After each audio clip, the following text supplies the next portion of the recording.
क्या हमें patent file करना चाहिए, क्या हमें डिजाइन फाइल करना चाहिए। तो आज हम ट्राई करेंगे कि एटलीस्ट जो मेजर क्वेश्चंस होते हैं किसी भी बिजनेस को लेके कि इंटेलेक्चुअल प्रॉपर्टी राइट्स क्यों इतनी इम्पोर्टेंट है किसी भी बिजनेस के लिए, तो उसके बारे में आज हम डिस्कशन करेंगे। तो अगर हम आउटलाइन की बात करें, जब भी आप एक बिजनेस स्टार्ट करते हैं, बिजनेसेस दो तरीके के होते हैं, चाहे ऑनलाइन बिजनेस हो या ऑफलाइन बिजनेस हो।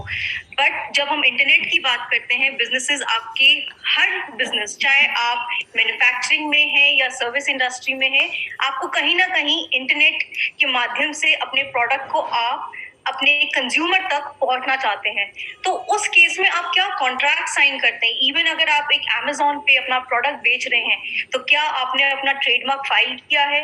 आजकल बहुत वेबसाइट्स जब आप अपना प्रोडक्ट फाइल करते हैं वो आपका ट्रेडमार्क सर्टिफिकेट मांगते हैं। तो आज हम डिफरेंट इंटेलेक्चुअल प्रॉपर्टी राइट्स के बारे में बात करेंगे। Intellectual property rights is basically एक क्रिएशन है जो आप अपने दिमाग से सोचते हैं और आप सोचते हैं कि इस चीज को लेके हम बिजनेस कैसे करें। ये एक ऐसा राइट है जो दिखता नहीं है, ये एक प्रॉपर्टी की तरह होता है, बट ये आपके दिमाग से आता है, आपके ब्रेन सेल से आता है। और इसमें जब हम बात करते हैं कि सबसे इम्पोर्टेंट बात आप देखेंगे कि आप जब किसी अग्रीमेंट या कॉन्ट्रैक्ट को भी साइन करते हैं, एक बहुत महत्वपूर्ण क्लॉज होता है किसी भी कॉन्ट्रैक्ट का, वो होता है आपका इंटेलेक्चुअल प्रॉपर्टी राइट। कि जो आपने इंटेलेक्चुअल प्रॉपर्टी राइट क्रिएट किया है वो आप कैसे यूज करेंगे। इवन अगर आप किसी जॉब के लिए जाते हैं, उसमें भी आप देखेंगे आजकल एक क्लॉज डाला जाता है कि जो भी इंटेलेक्चुअल प्रॉपर्टी राइट क्रिएट होगी जब आप एक जॉब में हैं, वो राइट कौन ओन करेगा।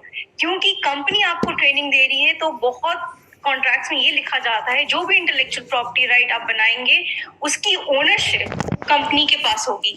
तो एक चीज सामने आती है कि ओनरशिप किसके पास है। अगर हम किसी जॉब में हैं, अगर हम किसी बिजनेस में हैं, एंड ऑफ द डे बहुत इंपॉर्टेंट चीज ये है कि आप कौन सा इंटेलेक्चुअल प्रॉपर्टी राइट क्रिएट कर रहे हैं और उस राइट को आपने प्रोटेक्ट किया है या नहीं किया है, कब फाइलिंग करना चाहिए, कैसे प्रोटेक्शन करना चाहिए, कैसे स्ट्रैटेजी होती है, उसके बारे में हम थोड़ी थोड़ी बातें करेंगे।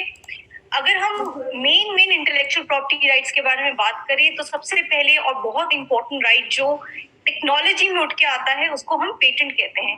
Patent is for an invention. Invention क्या होता है, कोई चीज आपने इन्वेंट की है नहीं टू सॉल्व अ प्रॉब्लम। जब हम कहते हैं आपने प्रॉब्लम सॉल्विंग स्टेटमेंट क्या है, आपने ऐसा क्या प्रॉब्लम सॉल्व किया है जिससे आप जो आपका इंटेलेक्चुअल प्रॉपर्टी राइट है आप उसको प्रोटेक्ट करना चाहते हैं।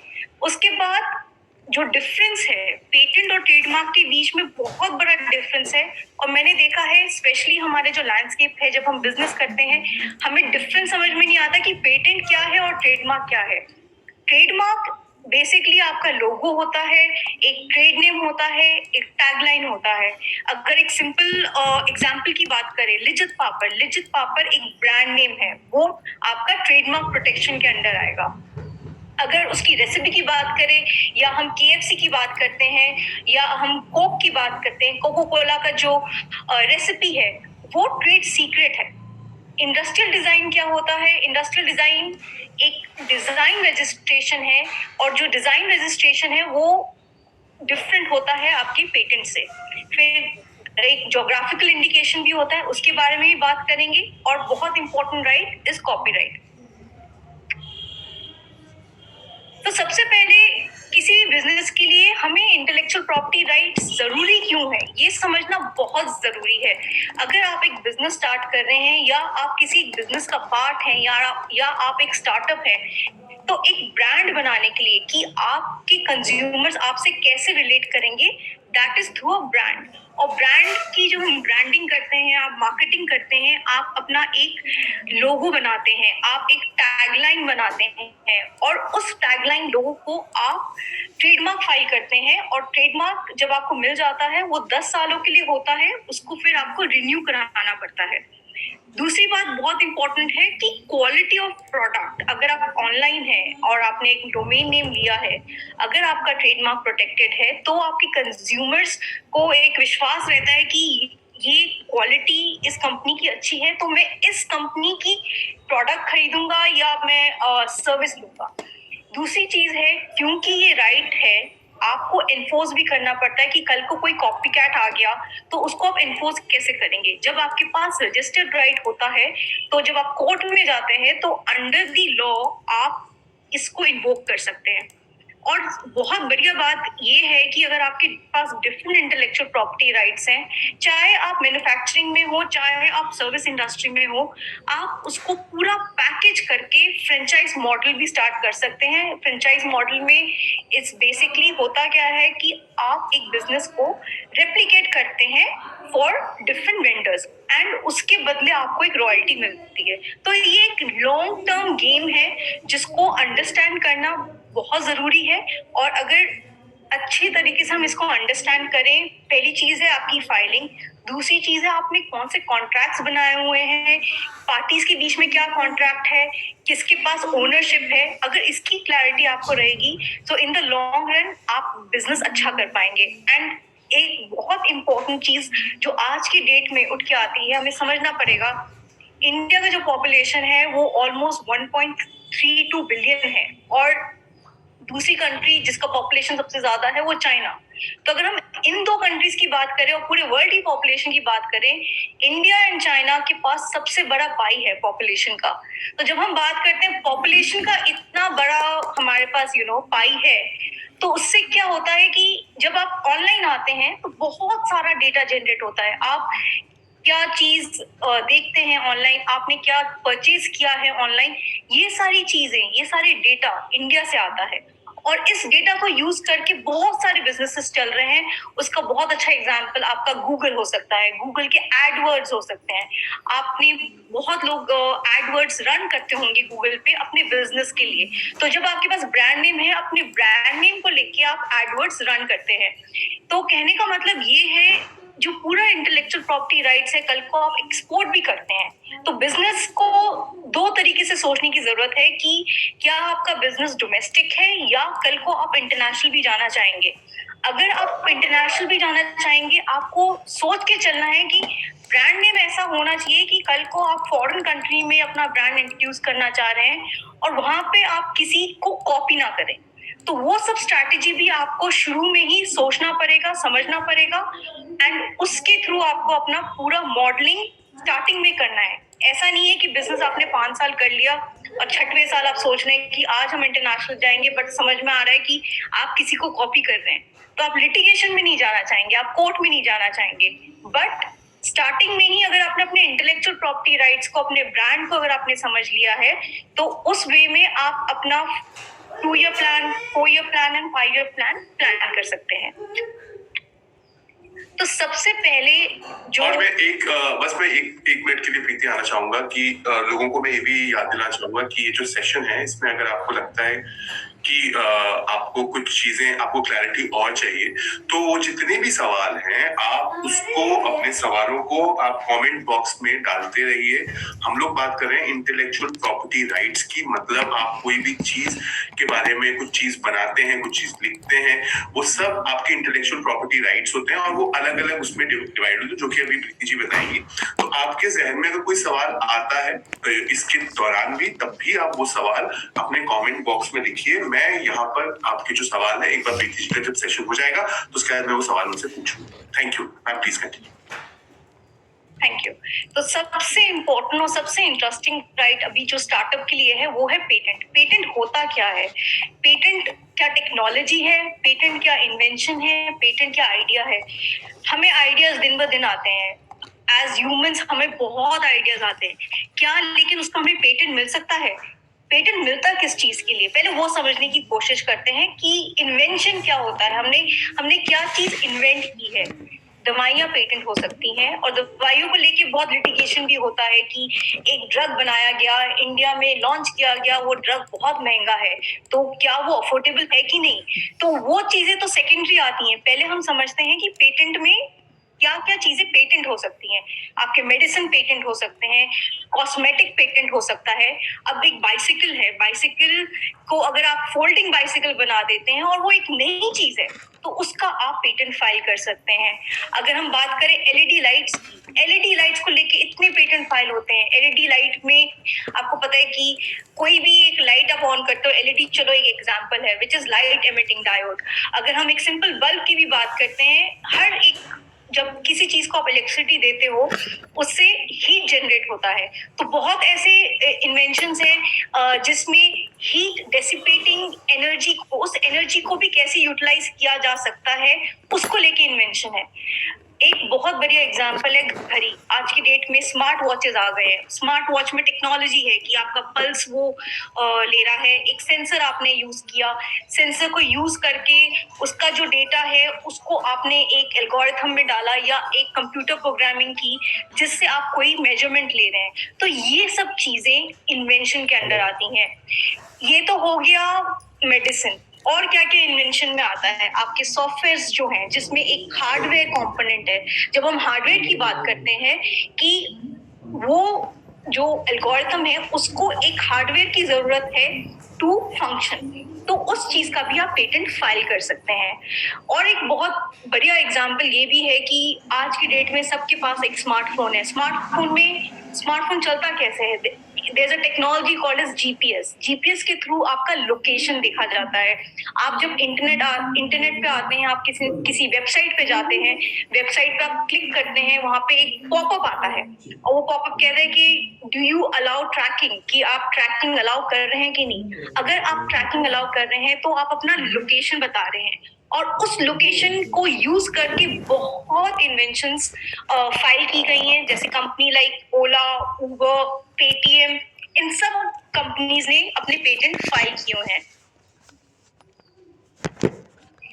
अगर इमर्जिंग टेक्नोलॉजीज की बात करें, हर किसी के घर में एक फ्रिज है, आजकल हर कोई एलेक्सा यूज कर रहा है जिसको हम एको डॉट भी बोलते हैं।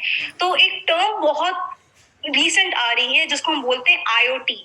What is IoT? IoT is internet of things.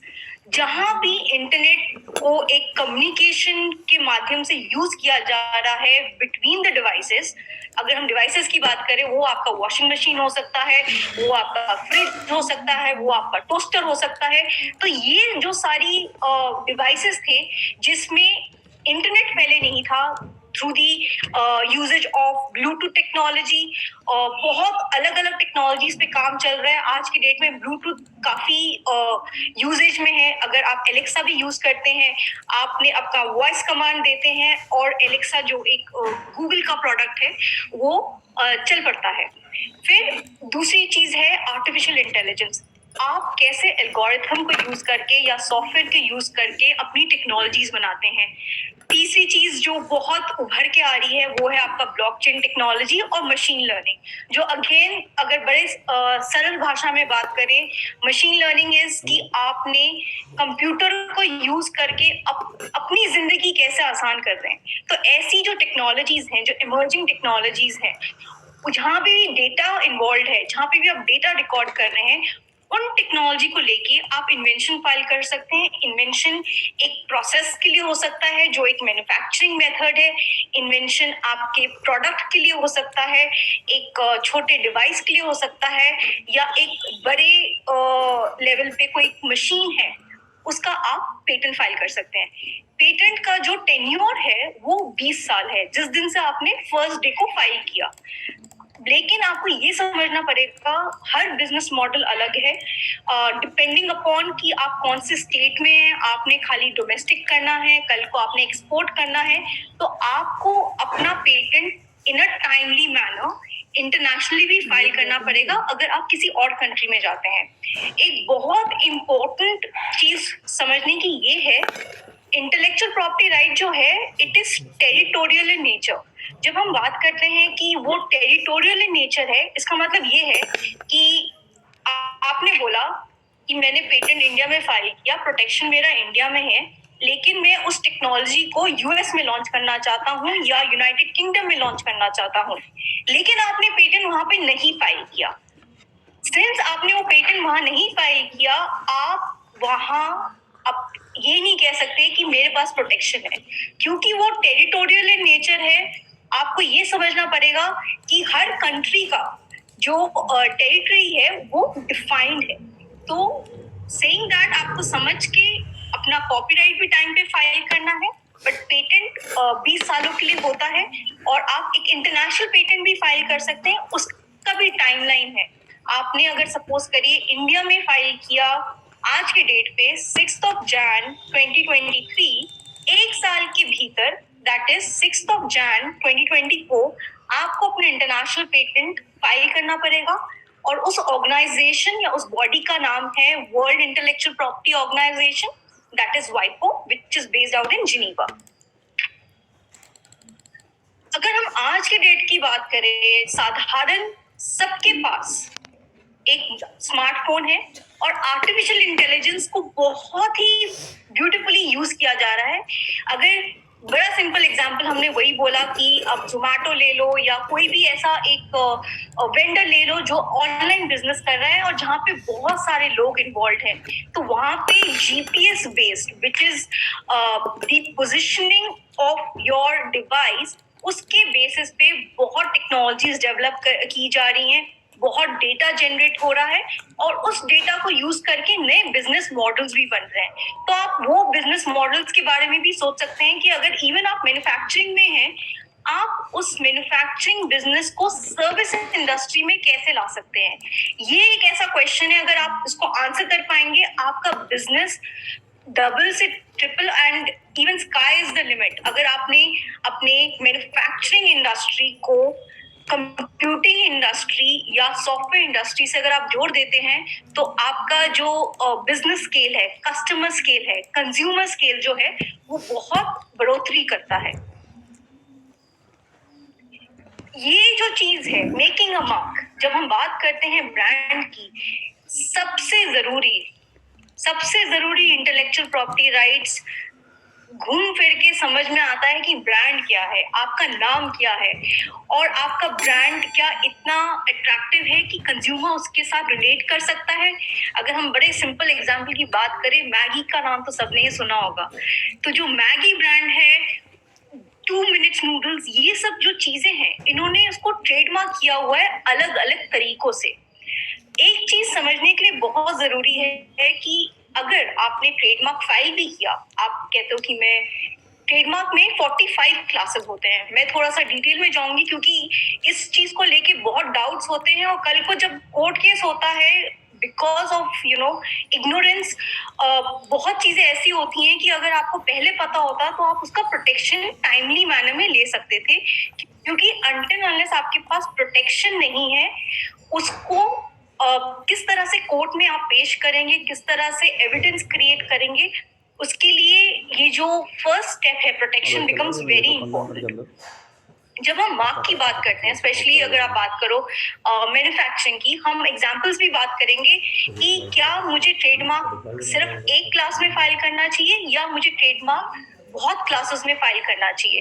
अगर बड़ा सिंपल लैंग्वेज में समझे, जो क्लास है 1 to 34 ट्रेडमार्क के लिए, वो आता है मैन्युफैक्चरिंग के लिए, और जो क्लासेस हैं 35 to 45 वो आता है सर्विस इंडस्ट्री के लिए। लेकिन क्योंकि हर बिजनेस मॉडल ऑनलाइन आ रहा है, कुछ क्लासेस ऐसी होती हैं जो आई थिंक हर बिजनेस मॉडल को फाइल करना चाहिए। तो अगर इस चीज को समझें तो trademark has to be filed in multiple classes. आपको एक से ज्यादा क्लास में ट्रेडमार्क प्रोटेक्शन होना चाहिए कि कल को जब आपका कोई इंफ्रिंजमेंट होता है या कॉपी कैट आता है या काउंटरफीट होता है, उस टाइम आपके पास सर्टिफिकेट होगा गवर्नमेंट का टू स्टेट दैट कि मैंने तो प्रोटेक्शन लिया हुआ था, थर्ड पार्टी ने इसको कॉपी किया।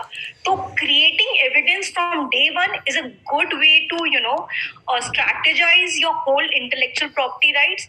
स्ट्रैटेजी को भी लेके चलना है। प्रोटेक्शन एक चीज है, स्ट्रैटेजी भी बहुत इंपॉर्टेंट होती है जब आप एक बिजनेस को ग्रो करना चाहते हैं। कल को आप कहते हैं कि हम ब्रांड एम्बेसडर्स को लाएंगे, आप कहते हैं ठीक है ब्रांड एम्बेसडर की contracts should be in place। अब ब्रांड एम्बेसडर किस तरह से काम करेगा, ब्रांड एम्बेसडर क्या बनाएगा, ब्रांड एम्बेसडर मेरा ब्रांड को कैसे प्रमोट करेगा, ये सब चीजें भी आपको डे वन से सोचना है। जब डिस्प्यूट हो जाता है उसके बाद सोचने से होता क्या है कि you have to reinvent the wheel. लेकिन अगर आप शुरू से ही आपके कॉन्ट्रैक्ट्स, आपका मार्केट स्ट्रैटेजी, आपका प्रोटेक्शन, ये जो होली ट्रिनिटी है इसको लेके चलना है। अब अगर हम बड़े सिंपल वे में बात करें, आप देख रहे होंगे जोमेटो तो आज के डेट में सबको पता है, बट जोमेटो का नाम एक टाइम पे फूडी बे था।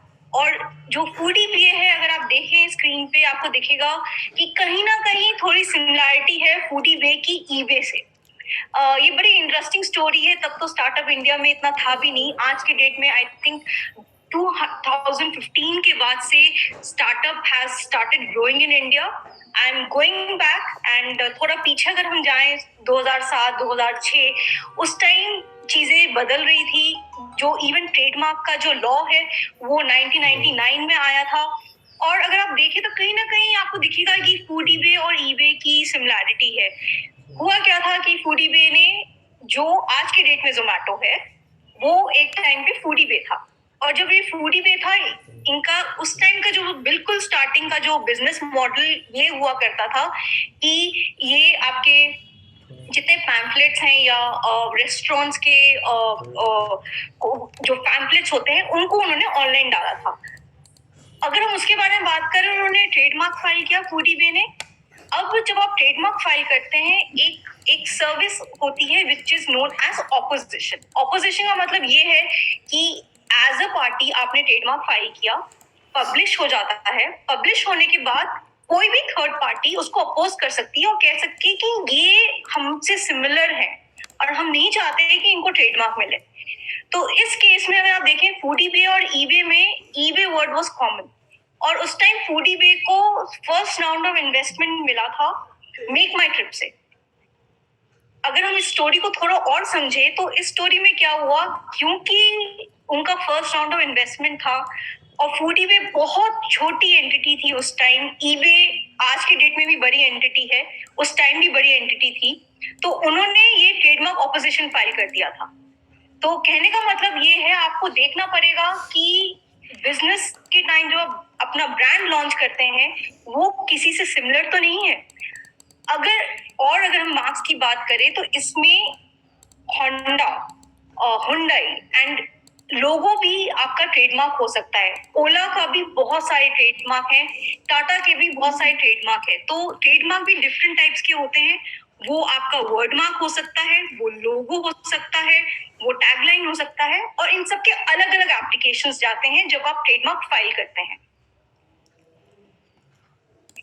लॉकडाउन में बहुत बवाल मचा था इसको लेके।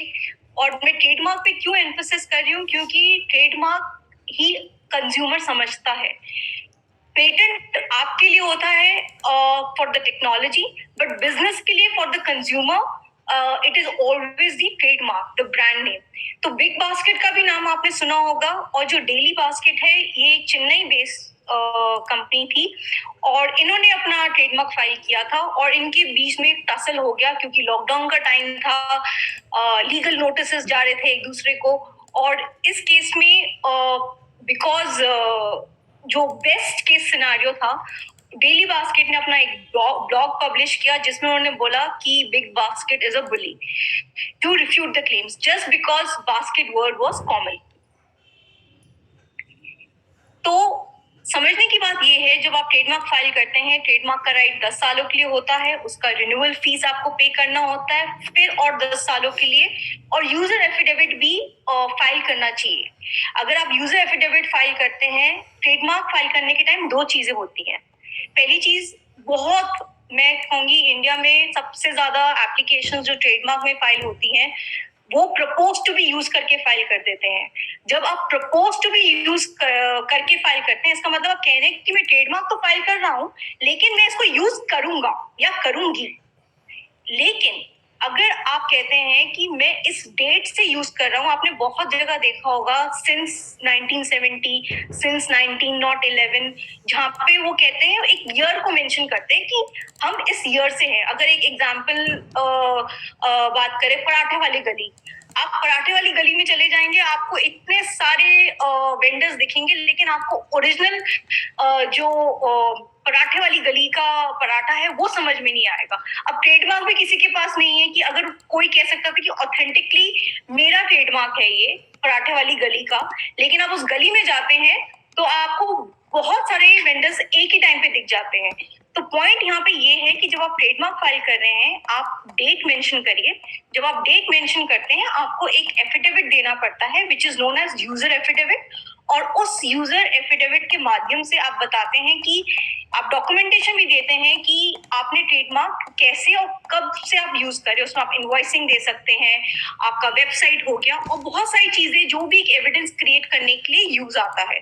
तो अगर जितने भी बिजनेसेस आप लोग कर रहे हैं या आप ऑलरेडी ट्रेडमार्क फाइल कर चुके हैं, एक बार इस मास्टर क्लास के बाद आप जरूर अपने उस ट्रेडमार्क एप्लीकेशन में देखिए, और देखिए अगर वो आज भी प्रपोज टू बी यूज है तो उसको आप अमेंड करा के या नया एप्लीकेशन फाइल करके अपना डेट ऑफ यूजेस जरूर करिए। क्यों ये इंपॉर्टेंट हो जाता है कि कल को काउंटरफिटिंग होगी, कोर्ट में आप जब अपनी डॉक्यूमेंटेशन पेश करेंगे, अगर आपका ओरिजिनल डॉक्यूमेंट जो गवर्नमेंट ने इशू किया है उसमें एक डेट है, तो आपकी क्रेडिबिलिटी बढ़ जाती है। तो उसमें कोई काउंटर क्वेश्चन कोई नहीं करेगा कि आपने डेट कैसे यूज किया, क्योंकि डेट यूज करने के लिए आपने वो डॉक्यूमेंटेशन प्रोवाइड किया था, और उस डॉक्यूमेंटेशन को रिव्यू करके ही ट्रेडमार्क ऑफिस ने आपको ट्रेडमार्क ग्रांट किया। तो जरूर अपने ट्रेडमार्क एप्लीकेशंस को देखिए पोर्टफोलियो में कहाँ पे लूप होल्स हैं, और उन लूप होल्स को आप कवर करिए। और दूसरी चीज, आपने ट्रेडमार्क ले लिया लेकिन आप उसको यूज नहीं कर रहे, तो वो भी एक थर्ड पार्टी एप्लीकेशन फाइल करके कह सकते हैं you might lose your right. तो ब्रांडिंग का ये मतलब नहीं है कि सिर्फ आप ब्रांड को होल्ड करके रख देंगे, आपको उसको यूज भी करना है। तो ये सब चीजें भी आपको अपने दिमाग में रखनी है। एक बहुत सरल एग्जाम्पल की बात करूंगी। मैंने आपसे बात अभी हमने वार्तालाप किया कि there are 45 classes of trademark. अब ये एग्जाम्पल है मसाज ऑयल का। आप मैन्युफैक्चर हो मसाज ऑयल के, तो जनरली आप सिर्फ एक क्लास 5 में फाइल कर दोगे, और ये आपका क्लास 5 का डिस्क्रिप्शन है विच स्टेट्स दैट वो मेडिसिनल यूज में हो सकता है, it can be food for babies, and the description is there. जो चीज बहुत इंपॉर्टेंट है, जो मैंने आपको पहले भी बताया कि जो क्लासेस हैं 1 to 34 is for manufacturing, and it can be any manufacturing, किसी भी चीज का, चाहे आप कुछ भी बना रहे हैं, आप दवाई बना रहे हैं, आप फार्मास्यूटिकल में हैं, आप मोबाइल डिवाइस में हैं, विच इज मोबाइल डिवाइसेस का जनरली क्लास 9 आता है। बट अगर आप ऑनलाइन उस चीज को बेच रहे हैं, आपको देखना पड़ेगा क्लास 35 से क्लास 45 में भी आप कहाँ आते हैं, क्योंकि वो सर्विस इंडस्ट्री में आ जाता है। और इससे आपका क्या होता है, जो पोर्टफोलियो आपने क्रिएट किया अपने ब्रांडिंग का, वो लीगली बहुत स्ट्रांग हो जाता है। और कल को इन्फ्रिंजमेंट हुआ due to the online platform, उस चीज में आपको क्या लगेगा कि एटलीस्ट मेरे पास प्रोटेक्शन तो है, you can claim better damages, आप कोर्ट से बेटर डैमेजेस क्लेम कर सकते हो। अब अगर इसी एग्जाम्पल की बात करें तो क्लास 5 में मसाज ऑयल को हमने फाइल किया, हमने उसके बाद क्लास 35 में भी फाइल किया, क्योंकि मसाज ऑयल को आप ऑनलाइन भी बेच रहे हो, तो बिजनेस एडमिनिस्ट्रेशन एडवर्टाइजिंग के लिए आप यूज कर रहे हो, तो क्लास 35 भी आपके लिए एप्लीकेबल हो जाता है। अब इस पर्टिकुलर केस में क्योंकि ये मसाज ऑयल था, हमें क्लास 44 में भी किया। अब हमने क्लास 44 में क्यों किया, क्योंकि ये मेडिसिनल सर्विस भी दे रहा था, बिकॉज ये ऑयल के माध्यम से इसको यूज करके patient was getting better, pain relief मिल रहा था, तो ये क्लास 44 में भी एप्लीकेबल हो गया। मार्क एक था, बट इसको 3 क्लासेस में किया गया। अब इसमें इसको अगर हम नेक्स्ट लेवल पे समझें, एक तो हो गया वर्ड मार्क, जो वर्ड होता है, दूसरा हो गया आपका लोगो, जो हमने देखा, ईबे का लोगो देखा, फूड ईबे का देखा, जोमेटो का देखा, ओला का देखा, तो इन सब के एप्लीकेशंस अलग अलग जाएंगे, ये अलग अलग केसेस में जाएंगे। कभी भी as a good process multi class application कभी मत फाइल करिए, अलग अलग एप्लीकेशन में एप्लीकेशन को चलाइए, कि कल को अगर ऑब्जेक्शन एक पे आता है तो आप एक क्लास में फाइट मार रहे हैं, अगर आपने मल्टी क्लास कर दिया तो पूरे जितने भी क्लासेस हैं उसमें आपका रजिस्ट्रेशन रुक जाएगा। तो हमेशा अलग अलग क्लासेस में फाइल करिए। एक बिजनेस मॉडल के आराम से आज की डेट में अगर आप ऑनलाइन मार्केटिंग कर रहे हैं, ऑनलाइन सर्विसेज यूज कर रहे हैं, आराम से 15 से 20 ट्रेडमार्क का पोर्टफोलियो आपका बन सकता है। अब एक्शन आइटम्स क्या है, स्पेशली अगर आप ब्रांडिंग की बात कर रहे हैं, आपको अपना एक डोमेन नेम ब्लॉक करना है। अब डोमेन नेम क्या होता है? डोमेन नेम हो सकता है जनरली, अगर आपने जनरल नेम में यूज किया gotobusiness.com, दैट इज जनरल। अगर आप एक ब्रांड है तो ब्रांड को लेके आप अपना डोमेन नेम बुक करिए, कोशिश करिए कि .com मिल जाए। .com नहीं मिलता .in लीजिए, .ai लीजिए। और अगर आप कल को फॉरेन में जाना चाहते हैं तो वो भी चेक करिए ये ऑनलाइन रिसर्च करके कि वैसा डोमेन नेम किसी और ने तो नहीं लिया हुआ। बहुत केसेस ऐसे होते हैं जिसमें आपने डोमेन नेम बुक कर लिया, बिजनेस स्टार्ट कर दिया, और उसका बहुत बढ़िया एग्जांपल केवेंडर्स का है। केवेंडर्स का डोमेन नेम ये एक केस स्टडी है जिसमें केवेंडर्स अपना बिजनेस चला रहा था, बट क्योंकि उनके पास अर्लियर यूजेज के डॉक्यूमेंट्स थे, end of the day they had to give up the business. तो कहने का मतलब ये है, अपना डोमेन नेम आपके पास होना चाहिए, ब्रांड का डोमेन नेम होना चाहिए, और general domain name is for marketing purpose.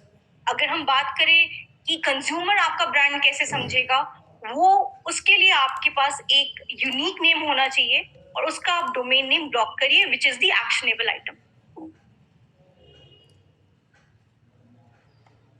क्यों ब्रांडिंग इतनी इंपॉर्टेंट है? मार्केटिंग और SEO, हर चीज के लिए आप इतना खर्चा करते हैं, इसलिए ब्रांड को लेके, ब्रांड प्रोटेक्शन को लेके स्पेशल एम्फेसिस होना चाहिए। एज मैंने आपको बोला, बहुत ऐसे बिजनेसेस होंगे जो वीडियो देख रहे हैं, आज आप अपने पोर्टफोलियो को देखिए अपने सर्टिफिकेट को, आप डेट ऑफ यूजेज आप क्लेम कर रहे हैं कि नहीं, आपने कौन कौन सी क्लासेस में अपना ट्रेडमार्क फाइल किया है।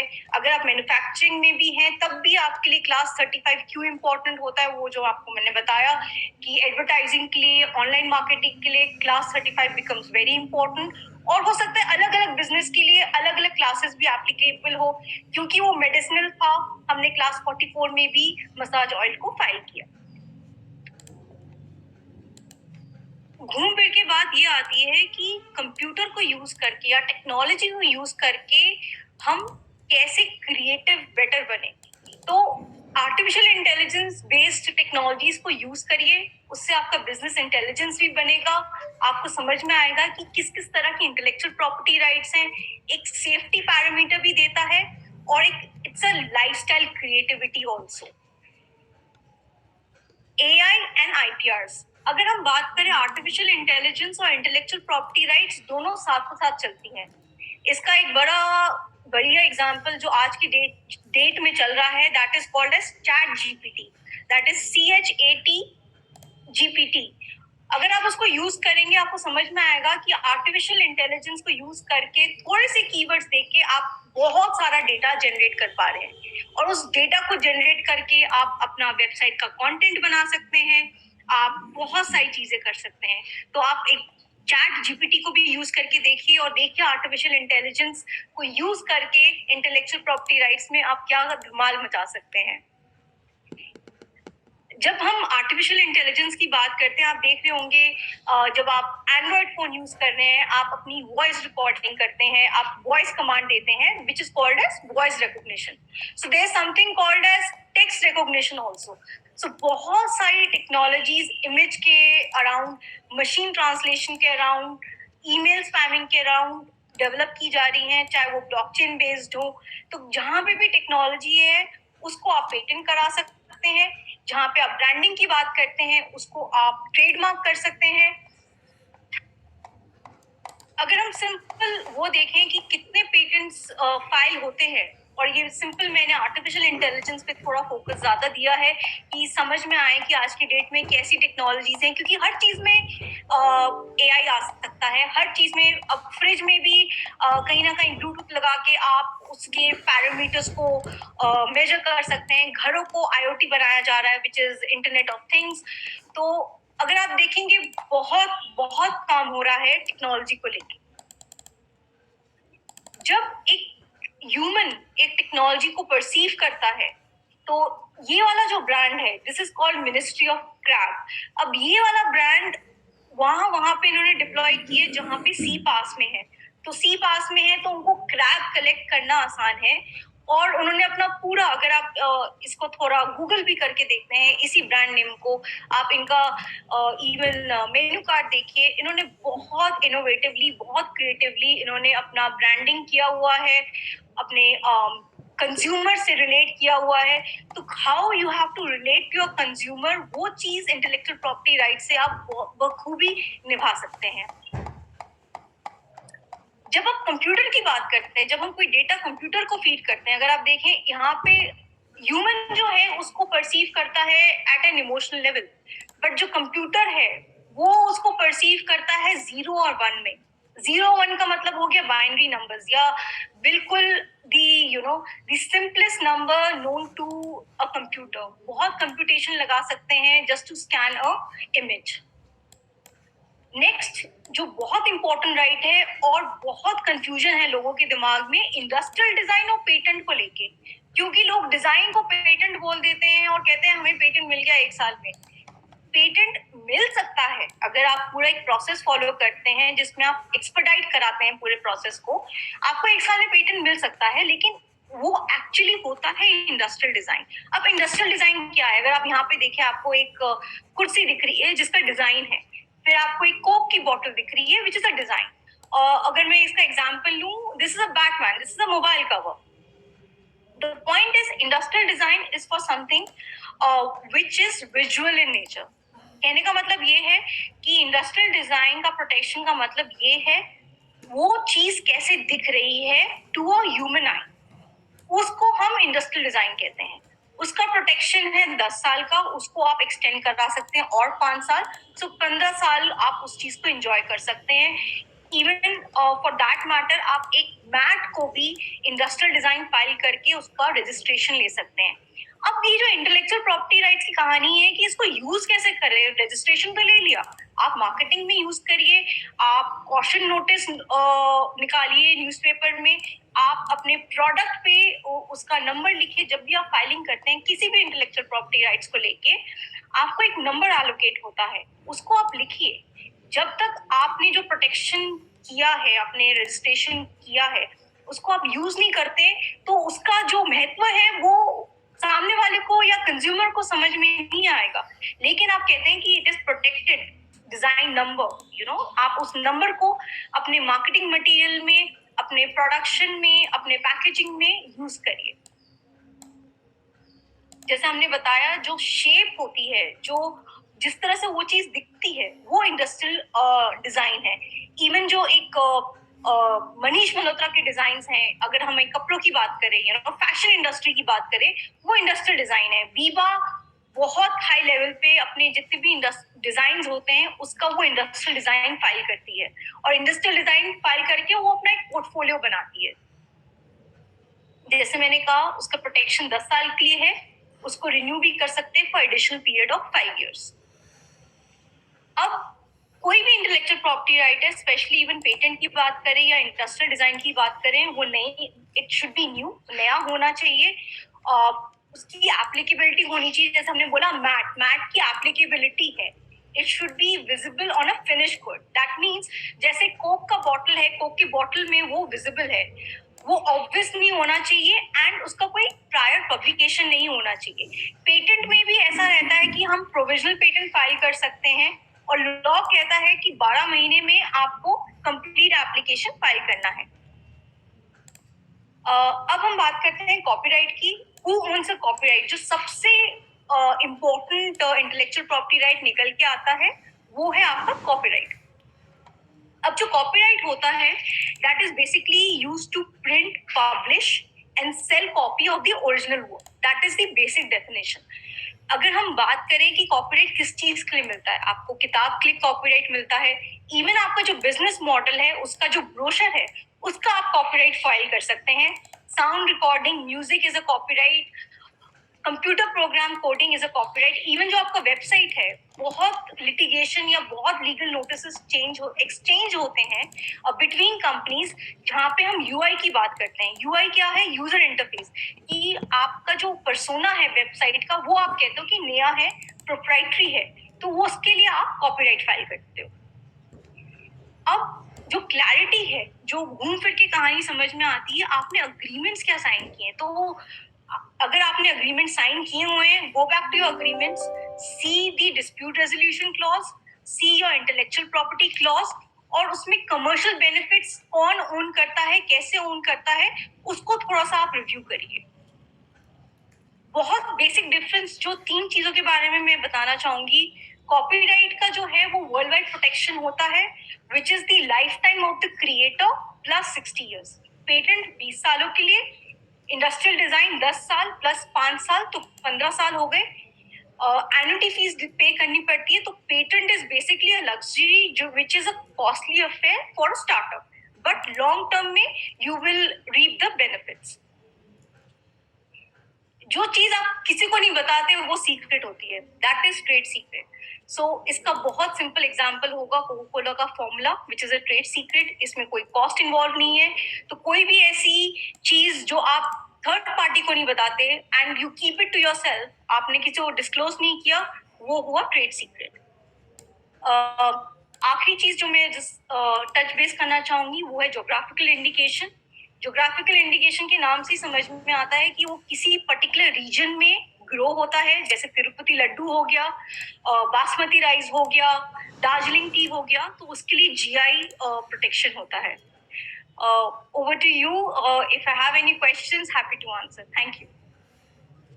Thank you very much ma'am, बहुत ही इंसाइटफुल सेशन था। और जैसा कि मैंने सबसे रिक्वेस्ट की थी और फिर से मैं एक बार बताना चाहता हूँ कि अभी हमारे पास कुछ समय बचा है और हम लोग आपके सवाल ले सकते हैं। तो अगर आपके जहन में कोई सवाल है तो आप पूछिए। सबसे पहले एक जो सवाल आया था, आपने शायद बीच में मेंशन किया कि चैट जीपीटी क्या होता है, उसके बारे में मैं थोड़ा सा बता देता हूँ। चैट जीपीटी एक बेसिकली वेबसाइट है जो कि चलती है आर्टिफिशियल इंटेलिजेंस से। उसमें आप जाकर कोई भी कॉन्वर्जेशन कर सकते हैं उसके साथ। मतलब अगर आपके जहन में कोई सवाल है और आप चाहते हैं कि उसका कुछ व्याख्यान हो, उसको डिफाइन किया जाए कुछ शब्दों में, तो अंग्रेजी में आप चैट जीपीटी नामक वेबसाइट के जरिए कर सकते हैं। इसका बेसिस, इसका बैकग्राउंड में एआई चलता है जो कि आर्टिफिशियल इंटेलिजेंस होती है। मशीन लर्निंग के थ्रू इस चैट, ये जो पूरी वेबसाइट है, ये अपडेटेड रहती है। मैम, पहला सवाल मैं आपसे ही पूछता हूँ और ये सवाल आया भी है कि छोटे बिजनेसेस को किस तरीके से, मतलब कोई ऐसा ऑनलाइन रिसोर्स है जहां पर जाकर वो इस बात का एनालिसिस कर सकते हैं, ऑनलाइन वेबसाइट है कि जिस तरीके का वो बिजनेस कर रहे हैं, मतलब आप अगर कोई छोटा बिजनेस है उसको कैसे पता चले कि जो भी प्रोडक्ट है वो किस कैटेगरी में आता है, किस लिस्ट में आता है, कोई रिसोर्स है? गवर्नमेंट रिसोर्सेज ipindia.nic.in, उसमें आप ट्रेडमार्क के टैब में जाके इवन रिसोर्स यूज कर सकते हैं और रिसर्च कर सकते हैं कि इवन जो आपका ब्रांड है वो किसी और के पास तो नहीं है, बिकॉज कोई भी बिजनेस है वो ट्रेडमार्क के बिना नहीं चल सकता। तो trademark becomes the most important resource, and उसके लिए आप ipindia.nic.in पे जा सकते हैं।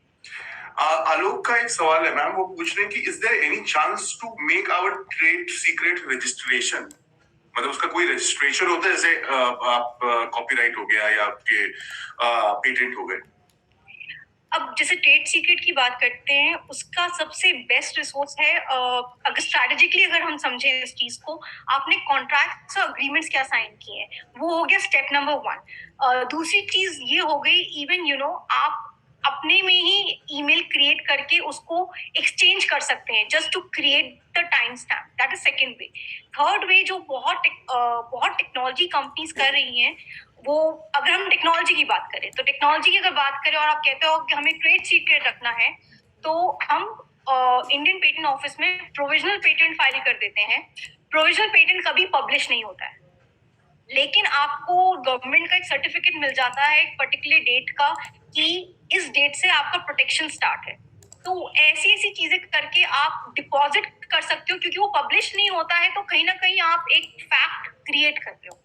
तो बेसिकली आप ये कह रही हैं कि जो ट्रेड सीक्रेट होता है वो उसका कोई ऐसा रजिस्ट्रेशन नहीं होता है, लेकिन ये बताने के लिए और ये प्रूव करने के लिए ये सीक्रेट आपका है, उसके लिए आपने स्टेप्स बताए हैं, जो कि प्रोविजनल रजिस्ट्रेशन भी हो सकता है, पेटेंट ऑफिस प्रोविजनल पेटेंट भी हो सकता है, और उसके बाद आप ईमेल भी कर सकते हैं, इंटरनल कम्युनिकेशन भी हो सकता है, विच विल गिव एक लीगल उसको वो देगा, राइट? इवन आप कॉन्ट्रैक्ट साइन कर सकते हैं आपस में। कॉन्ट्रैक्ट्स को बहुत वाटर टाइट कॉन्ट्रैक्ट बोलते हैं हम उसको।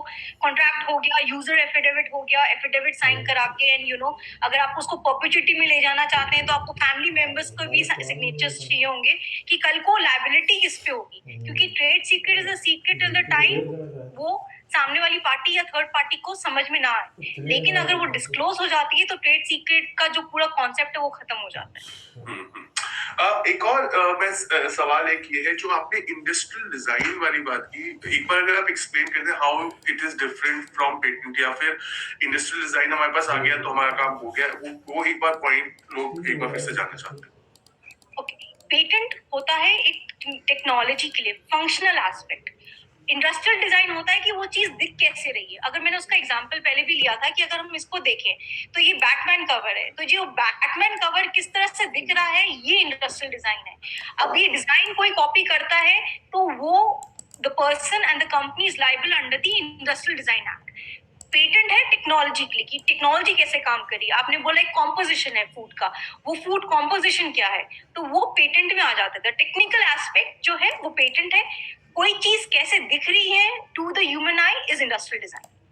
और क्या एक सवाल श्रम का है कि क्या प्रोडक्ट का आप किसी तरीके से पेटेंट कर सकते हैं, सॉरी बिजनेस मॉडल का, मतलब आपको एक बिजनेस मॉडल है उसका आप पेटेंट कर सकते हैं जिस तरीके से आप बिजनेस करते हैं? जब हम बिजनेस मॉडल की बात करते हैं, ये क्वेश्चन 15 सालों से हम लोग डिस्कस कर रहे हैं। जब बिजनेस मॉडल को आपने टेक्नोलॉजी के साथ मैरिज कर दिया, उसकी शादी हो जाती है टेक्नोलॉजी के साथ, आपने उसमें एआई लगा दिया, तो वो जो पूरा कॉन्सेप्ट है, जो पूरा सिस्टम है, उसको आप पेटेंट कर सकते हैं। हाँ, लेकिन आप कहते हैं कि मुझे बिजनेस करने का मेरा तरीका अलग है, वो चीज पर से इज नॉट पेटेंटेबल। बट कहीं ना कहीं अगर आप टेक्नोलॉजी को यूज करके, जहाँ पे आप कम्युनिकेशन नेटवर्क इंटरनेट को ले आते हैं, और आप आज के डेट में आप मशीन लर्निंग, ब्लॉकचेन और इतनी सारी टेक्नोलॉजीज हैं, इनको यूज करके अगर आप एक रिसोर्सफुल चीज बना सकते हैं तो वो पेटेंटेबल है। लेकिन अगर सिर्फ आप कहते हैं कि एक बिजनेस मॉडल है, एक बिजनेस करने का तरीका अलग है, वो पेटेंटेबल नहीं है। तो बेसिकली आपका प्रोसेस यूनिक होना चाहिए, आपका बिजनेस मॉडल, मतलब बिजनेस जैसे भी करें उसका प्रोसेस क्या है वो डिफाइन कर सकता है अगर आप चाहें। एक और सवाल आया है राज का, वो पूछ रहे हैं कि मेरे ख्याल से ये कहना ये चाहते हैं कि इनकी एक शॉप है, इनकी एक दुकान है, और क्या दुकान का नाम ट्रेडमार्क हो सकता है? क्योंकि अगर आप किसी भी मोहल्ले में चले जाए तो वहां पे आपको बहुत सारे अग्रवाल स्वीट्स मिल जाएंगे, तो क्या कोई अग्रवाल, पांडे, बेस्ट कोई भी हो, वो क्या अपना नाम ट्रेडमार्क करवा सकता है, खासतौर से दुकान को लेकर? जब हम दुकान की बात करते हैं, अब अग्रवाल और बीकानेर ये ऐसे वर्ड्स हैं जो कॉमन वर्ड्स हो गए। आप फाइल तो कर दोगे लेकिन ट्रेडमार्क कभी नहीं मिलेगा। लेकिन अगर आप दुकान में आपने एक नया ब्रांडिंग करके आप कहते हो कि ट्रिपल बी, उसके आपने कलर कोडिंग कर दी, जैसे मैकडॉनल्ड्स का है, द येलो और रेड कलर जो है it is unique to McDonald's. या आप केएफसी की बात करें तो पूरा अगर आपको करना है दुकान को, तो मैं कहूंगी आप एक लोगो डिजाइन कराइए which is unique to your business model, और उसको लेके आप ट्रेडमार्क फाइल करिए। एक आखिरी सवाल और मैं पूछ लेता हूँ आपसे कि आपने ये तो बताया कि किस तरीके से आप आईपीआर कानून का फायदा उठा सकते हैं, अपने बिजनेस को, प्रोडक्ट को या सर्विस को आप प्रोटेक्ट कर सकते हैं, लेकिन अगर कोई छोटा बिजनेस है और कोई स्टार्टअप है जिसके पास हो सकता है कि फंडिंग का crunch हो, या उसने नया नया शुरू किया हो, लेकिन उसके पास आइडिया है या उसके पास सर्विस है, या मतलब बेसिकली वो उस कैटेगरी में आता है कि उसका पेटेंट या फिर उसका रजिस्ट्रेशन हो सके, तो इसमें क्या कोई और ऑप्शन है आईपीआर के अलावा, मतलब जिसमें इतने लंबे प्रोसीजर्स, जैसे आपने खुद ही बताया कि पेटेंट, मतलब सबको मालूम है पेटेंट मिलना इतना आसान, इतनी जल्दी नहीं मिलता, उसका एक लंबा प्रोसीजर है, आपको काफी सारे लोगों की, एक्सपर्ट्स की मदद लेनी पड़ती है, काफी फीस जमा करनी पड़ती है, तो क्या कोई और तरीका हो सकता है कि वो शुरू से कॉशियस रहे इस बात को लेकर, वंस उनको समझ में आ जाए, उनका ठीक ठाक बिजनेस मॉडल उनका प्रोडक्ट बन जाए या सर्विस जो लेके आना चाहते हैं वो फाइनल हो जाए, फिर इस प्रोसीजर के लिए जाए? इसको मैं 2-3 पार्ट्स में आंसर करने की कोशिश बिल्कुल करूँ। आराम से, बिल्कुल। The first very important part is, अगर आप कहते हो कि मैंने एक स्टार्टअप स्टार्ट करना है या बिजनेस स्टार्ट करना है, कुछ प्री रिक्विजिट्स होती है किसी भी बिजनेस को स्टार्ट करने के लिए इंडिया में। पहली बात आप कहोगे कि आप सोल प्रोप्राइटरशिप में काम कर रहे हो या पार्टनरशिप में हो, तो वहां पे थोड़ा आपका खर्चा होगा, ठीक है। फिर आप जीएसटी लेते हो और ये सब जो एक बेसिक इंफ्रास्ट्रक्चर है, उस इंफ्रा में बहुत इंपॉर्टेंट चीज आपकी ट्रेडमार्क आ जाती है मेरे हिसाब से। अनटिल अनलेस एक वो कहते हैं ना फ्रेंड्स एंड फैमिली राउंड होता है जब हम बिजनेस की बात करते हैं, तो फ्रेंड्स एंड फैमिली राउंड लेके आप एटलीस्ट अपना ट्रेडमार्क तो सिक्योर करो। कल को आप कहते हो कि मुझे बिजनेस करना है, मुझे प्रोडक्ट बेचना है या मुझे सर्विस बेचना है, अनटिल अनलेस आपका कंज्यूमर आपके साथ कनेक्ट नहीं कर सकता या आप अपना सर्विस या प्रोडक्ट को कनेक्ट नहीं कर पा रहे, वो जो कनेक्शन है that is a trademark, that is a brand. बहुत कंफ्यूजन लोगों को रहता है कि वो ब्रांड ही पेटेंट है, पेटेंट इज नॉट ट्रेडमार्क। तो सबसे पहली चीज आई थिंक इस मास्टर क्लास का ये है कि डिफरेंट इंटेलेक्चुअल प्रॉपर्टी राइट्स क्या है, पहले वो समझना है। तो सबसे इंपॉर्टेंट है आप बिजनेस तभी स्टार्ट करो जब फैमिली फ्रेंड्स राउंड से आप इतना बेसिक अमाउंट हो जाए कि आप एटलीस्ट अपना ट्रेडमार्क फाइल कर पाओ, एटलीस्ट एक क्लास में फाइल कर लो। तो वो सब चीजें आपको देखनी पड़ेंगी। एक तो ये चीज बहुत इंपॉर्टेंट है। और जहाँ पे अगर टेक्नोलॉजी की बात है कि अगर टेक्नोलॉजी इन्वॉल्व है, आप प्रोविजनल पेटेंट जरूर फाइल करो। बहुत ज्यादा खर्चा नहीं है, आप खुद भी कर सकते हो, but it is not advisable because जो कंटेंट आप टेक्नोलॉजी को लेके फाइल करते हो वो ऑन रिकॉर्ड आ जाता है। लेकिन जैसा आपने बोला, जैसे एक्सपर्ट्स की जरूरत है, एक्सपर्ट्स को पता होता है कि उसको लिखना कैसे है। तो दो चीजें बहुत उभर के आती हैं। पहली बात यह है कि बेसिक कॉन्ट्रैक्ट आपका इन प्लेस होना चाहिए। ट्रेडमार्क तो बहुत ही जरूरी है। आज के डेट में आप अमेजोन पे भी कुछ बेचना चाहेंगे, आपको अपना ट्रेडमार्क सर्टिफिकेट देना है, नहीं तो आप क्या कहते हैं, आप you can not be a vendor also. तो ये चीज समझ के ही आप बिजनेस में आइए। और अगर आप सोचते हैं कि कल को आप एक्सपोर्ट भी करेंगे, तो मेक श्योर कि वैसे डोमेन नेम का या वैसे ब्रांड का कंपनी बाहर ना चल रहा हो। बिकॉज अभी भी हम लोग ऐसे केसेस हैंडल कर रहे हैं जहाँ पे लिटिगेशंस में हम लोग चले गए, ब्रांड फॉरेन में स्टार्ट भी नहीं हुआ, जस्ट ट्रेडमार्क फाइलिंग हुई और वो लिटिगेशन में है क्योंकि दूसरी फॉरेन कंपनी भी उसी ब्रांड को लेके मार्केट कर रही है। तो वो सब चीजें भी बहुत इंपॉर्टेंट हो जाती हैं। और ट्रेडमार्क तो बहुत जरूरी है। मतलब अगर कोई कह रहा है कि ट्रेडमार्क हम बाद में फाइल करेंगे, तो कहीं ना कहीं आप इनजस्टिस कर रहे हो अपने बिजनेस के साथ। इसमें अब एक दो सवाल आ गए। सत्या पूछ रहे हैं कि फीस कितनी लगती है। सेकेंडली मैं इसको और जनरलाइज कर देता हूँ सवाल को कि प्रोसीजर क्या होता है। क्या जैसे कि आपने पेटेंट का बताया, वैसे क्या ऑनलाइन ट्रेडमार्क भी फाइल किया जा सकता है? कहाँ पे ऑफिस होता है? हर जगह थोड़ा सा अगर आप एक्सप्लेन कर दे तो बेहतर रहेगा। और कैसे प्रोफेशनल्स की मदद भी ले सकते हैं? मतलब अगर आपको खुद नहीं करना है तो आप हो गए या आप जैसे और भी प्रोफेशनल्स होते हैं जो कि जो इसमें स्पेशलाइज करते हैं, तो उनकी किस तरीके से मदद ले सकते हैं? और आखिरी में मैं ये बोलूंगा कि आप अपना जो लास्ट का आपका था प्रेजेंटेशन का, इसमें आपके कॉन्टेक्ट डिटेल्स थे, उसको एक बार शेयर कर दिए, फिर इस सवाल का जवाब दे दीजिएगा, and then we will finish the master class. So question में एक बार कोई बात नहीं। हाँ, आप इसको शेयर कर दीजिए एक बार। और उसके बाद ट्रेडमार्क का आपको फीस क्या होती है, क्या ऑनलाइन रिसोर्सेज हैं, आप जैसे स्पेशलिस्ट किस तरीके से लोगों को मदद कर सकते हैं, बिजनेस को मदद कर सकते हैं ट्रेडमार्क फाइल करने की? तो सबसे पहली बात ये है, जो मैंने आपको बताया, जो वेब डोमेन है ipindia.nic.in इज दी वेबसाइट। और इसी वेबसाइट के माध्यम से सारी ऑनलाइन फाइलिंग होती है। आपके पास डिजिटल सिग्नेचर होना चाहिए।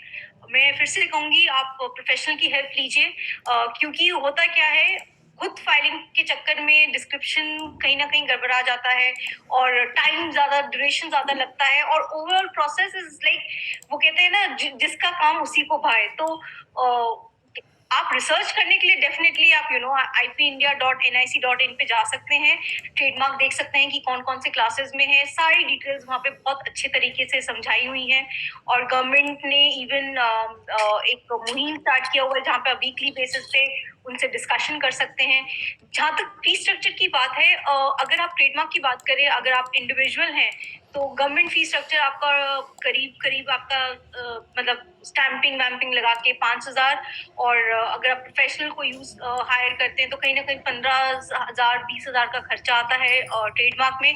पेटेंट क्योंकि टेक्नोलॉजी है, वो डिपेंड करता है कि आप कितने टेक्निकल बंदे से बात कर रहे हैं, कितना उनका इन्वेस्टमेंट है, टाइम और उन सब चीजों का।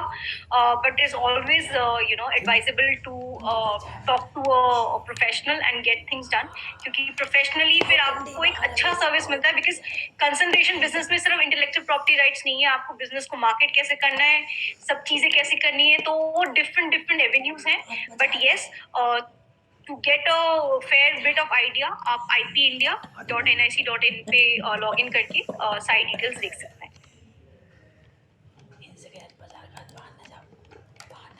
Thank you very much ma'am. काफी सारी चीजें और काफी सारे पॉइंट्स खास तौर से लोगों को समझ में आए होंगे कि बेसिकली पेटेंट का क्या काम होता है, इंटेलेक्चुअल प्रॉपर्टी क्यों इम्पोर्टेंट है, और खास तौर से ट्रेडमार्क। मतलब आपका बिजनेस अगर आप शुरू भी कर रहे हैं या सोच रहे हैं, जैसे आपने बताया फ्रेंड्स एंड फैमिली राउंड हो गया तो उसके बाद ट्रेडमार्क को आपको जरूर रजिस्टर करना पड़ेगा।